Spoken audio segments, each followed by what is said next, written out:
विष्णु भगवान की जय। हरे कृष्णा, ओम नमः शिवाय। आप सभी के दिन शुभ मंगलमय हो। आज मैं सबसे पहले हिंदू धर्म में सबसे पहले तुलसी माता का विशेष महत्व माना गया है, तो आज मैं तुलसी माता के संपूर्ण कथा सुनाती हूँ। मनचित और श्रद्धा भाव से इस कथा का जरूर श्रवण करें। तो श्रीमद् भागवत पुराण देवी पुराण में कहा गया है कि एक बार शिव ने अपने तेज समुद्र में फेंक दिए थे। उससे एक महातेजस्वी बालक ने जन्म लिया। वह बालक आगे चलकर जलंधर के नाम से पराक्रमी दैत्य राजा बन गया। इसकी राजधानी के नाम जलंधर नगरी था।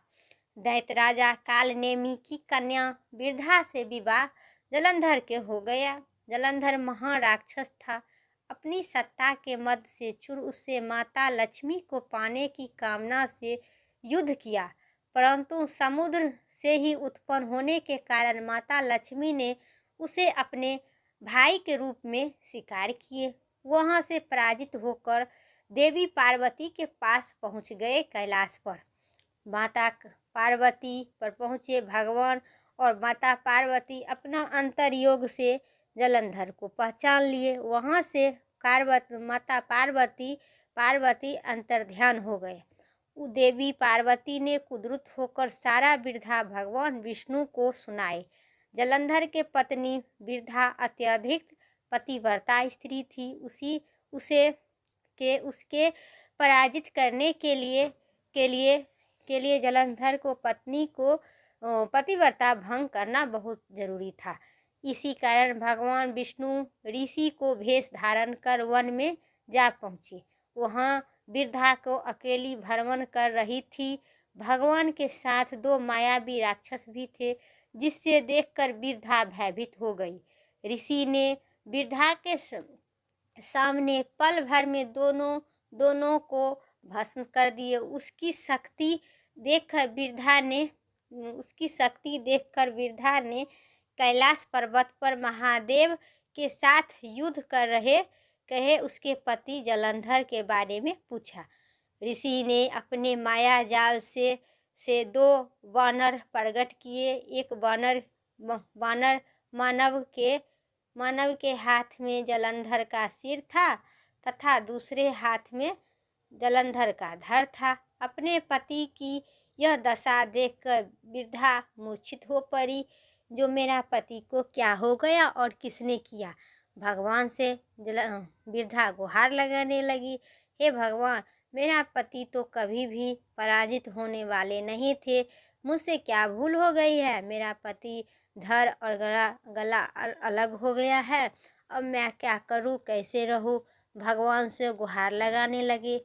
उसी समय भगवान विष्णु ने जो ऋषि भेष धारण कर रहे थे उसे बिरधा को सामने अपनी चमत्कार दिखाने के लिए उसकी पति को धड़ और गर्दन दोनों ज्वाइंट कर दिए। बिरधा समझ गई मेरा पति तो जीवित हो गया, यही ऋषि ने कर दिए हैं। और उसी में भगवान विष्णु उसी में समा गए, क्योंकि उसको तो बिरधा को तो पतिव्रता भंग करना था, इसलिए नहीं पतिव्रता भंग करते तो वो जलंधर कभी भी पराजित नहीं होता, नहीं मरता, नहीं कुछ नहीं। उस राक्षस को पूरे पृथ्वी लोक पर करना था, अपना आसन जमाना था। भगवान अपनी माया पुण्य जलंधर को सिर धर जोड़ दिए, परंतु स्वयं भी उसी को शरीर में प्रवेश कर दिए। बिरधा को इस छल का जरा सा आभास भी नहीं था। जलंधर बने भगवान के साथ बिरधा पतिव्रता का व्यवहार करने लगी, जिससे उसका सती भंग हो गया। ऐसे होते होते बिरधा के पति जलंधर युद्ध में हार गया। इसे सारी लीला का जब बिरधा को पता चला तो उससे बहुत क्रोधित होकर भगवान विष्णु के शिला होने का श्राप दे दी तथा स्वयं भी सती हो गई।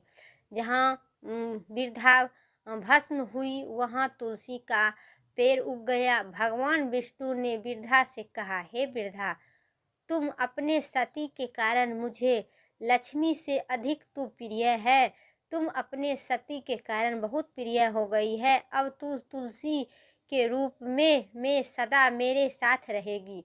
जो मनुष्य भी मेरे शालिग्राम रूप के साथ तुलसी का विवाह करेगा उसे उसे लोक और परलोक में विष्णु लोक की प्राप्ति होगी, यश का भी प्राप्ति होगी।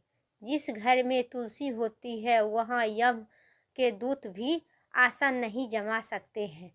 गंगा नर्मदा के जल में स्नान तथा तुलसी का पूजन के बराबर माना जाता है। चाहे मनुष्य कितना भी पापी क्यों न हो, मृत्यु के समय जिसके प्राण तुलसी के मजरी सहित तुलसी और गंगा जल मुख में देकर निकाल जाते हैं, वह पापों से युक्त हो जाते हैं, वैकुंठ धाम की प्राप्ति होती है। जो मनुष्य तुलसी अमला की छाये में अपने पितरों को श्राद्ध तथा उसके पितृ को मोक्ष की प्राप्ति होती है, उसे दैत्य जलंधर के यह भूमि जलंधर नाम से विख्यात हुआ। सती बिरधा का मंदिर में बनाया गया।